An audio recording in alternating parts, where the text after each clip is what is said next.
Hey Econ Kids, this is Module 14 inside Section 3 of Macro. So today we're going to be talking about some inflation. When you look at inflation, really price level doesn't matter. If, for example, I were to double your wages, but then we saw all the prices double, nothing really changes. So when you think about that, it's an interesting thing to say prices don't matter. Well, as long as your wage keeps up, then you're right, prices don't matter. But sometimes your wage stays the same and prices do go up. So we have to kind of factor in this inflation idea. So real wages are simply taking the wage rate and divided by the price level to see like what your real wage is. And real income then is your income divided by the price level. Nominal income, nominal wages, those are wages where we don't really adjust for inflation. That's just sort of like the big number, if you will. But real wages are what it actually feels like because maybe inflation happened and raised some of those prices of the things you're buying. How do we calculate inflation? Well, the inflation rate is the percent change per year in a price index. So usually we use CPI. So the consumer price index was the measure. And then you're going to see, well, how much did this basket of goods go up over the course of that year? So if I take the price level in the year I'm looking at, so price level year 2, minus the price level of year 1, and then divide it by the price level in year 1, I'm going to get a number. That will tell me how much inflation has increased. We will use that calculation and do that later on. But right now we're going to say like, well, how do economists kind of say, like, what are some reasons for inflation? Like, how does this stuff happen over time? One of the things that we talk about is shoe leather costs. So shoe leather costs are the increased costs of a transaction that's caused by inflation. So when you think about like literally running in your shoes, people don't want to hold on to money because inflation's happening. So they're running around trying to like buy things because they know that in the future things are going to be a little more expensive. So they want to buy them now and take advantage of the lower price. So what can happen in this, if all of a sudden you see these prices increasing and you're running around trying to buy stuff, you can end up with like hyperinflation because people are just trying to spend their money because they know a little bit later on in the day, maybe their money is worth less. So they want to buy it now. So that's shoe leather costs. Menu costs are the real costs of just like changing the prices, like literally printing a new menu. So if you were at a restaurant, for example, and they have a menu and all the prices went up, well then, do you want to see like scribbled out prices and new prices next to it? They'd have to reprint the menu. That's kind of this idea of menu costs. Today with computers, for the most part, it's pretty easy to recalculate those prices, but imagine at the grocery store having to retag everything or, put those little symbols of the barcodes and things underneath each item. It's going to take a while to like price over everything again. And the last one is a unit of account costs. So these arise from the way inflation makes money a less reliable unit of measurement. So we use money as to measure value, right?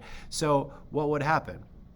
If all of a sudden the money isn't really worth what it was worth before, then we can't really use that money to measure this like similar things. So your salary didn't go up, but you owe more taxes because maybe the value of your home went up due to inflation, but it didn't, it's kind of like, how can I use money to measure my house if really what's happening is just inflation is happening, but I'm not seeing any increase in my pay? All right. So money becomes a little less of a tool to use to be able to measure. So here's some examples. Number 1 says, when inflation is expected to be high, consumers make more trips to the bank. So if people are making more trips to the bank because they're trying to like take advantage of like, getting their money out and going to spend it someplace, if they're running around like that, then that number 1 is going to be shoe leather cost of inflation, right? Number 2, John is reimbursed by his company for travel expenses, but however, the company takes a long time to pay him back. Well, if he is like traveling now, right, but the company pays him back 6 months from now, if inflation has happened, his company is actually paying him back with less valuable dollars than when he went on the trip. So number 2 is a good example of using money and inflation as a unit of account.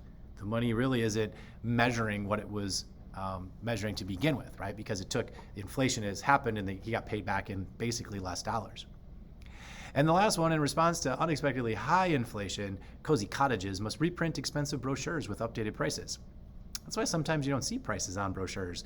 If you look at that one, that would be number 3 here, menu costs.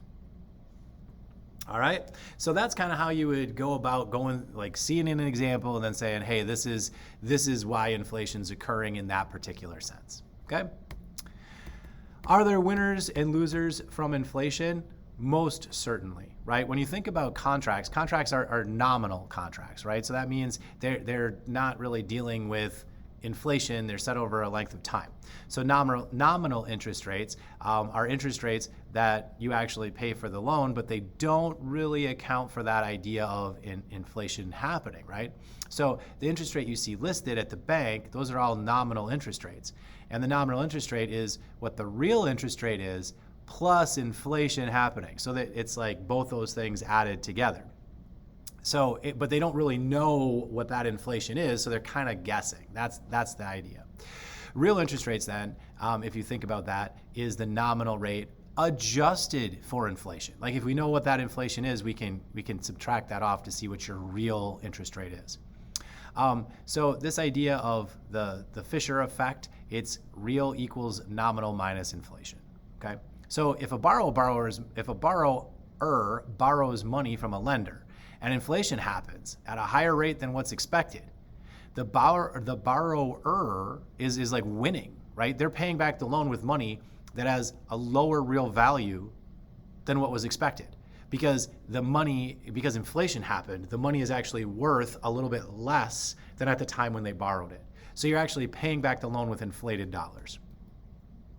So examples of winners and losers, you can look through this on your own, like you pause the video and take note of it. But basically, if a person is borrowing money and inflation is what they thought it would be, then you're just gonna end up flat, like you paid back the exact same amount as what you thought. But if inflation goes up, it's gonna help out the borrower because they're gonna pay back the loan with inflated dollars. If inflation is less than expected, it's going to actually help out the lender because they're going to get paid back with dollars that are worth more than what they were originally loaned out for. Last but not least, inflation is easy, disinflation is hard. When you think about disinflation, it's the process of actually bringing that inflation rate down. And the problem with disinflation is if I know that goods are going to be cheaper in the future, I am less likely to buy them today. And we know through like calculation of GDP and figuring out how people spend, and that's the real driver of the economy, right? Like the idea of consumption. If all of a sudden disinflation is causing consumption to be less because you think your goods are going to be cheaper in the future so you buy less today, that is going to be a problem. Because then every day that the prices go down, you're going to wait another day to see like, hey, it might be lower tomorrow. Oh, it might be lower next week. Oh, it might be lower next month. And you don't buy. And as soon as that starts to happen, consumption stops, your economy stalls. So when you're thinking about inflation or deflation or inflation or the process of disinflation, you don't want disinflation or deflation. What you really want is just a little inflation all the time. That's probably the best way to go because as soon as people stop spending, that's when you get into trouble. All right, the next time we'll talk about actually calculating out this inflation. Good luck.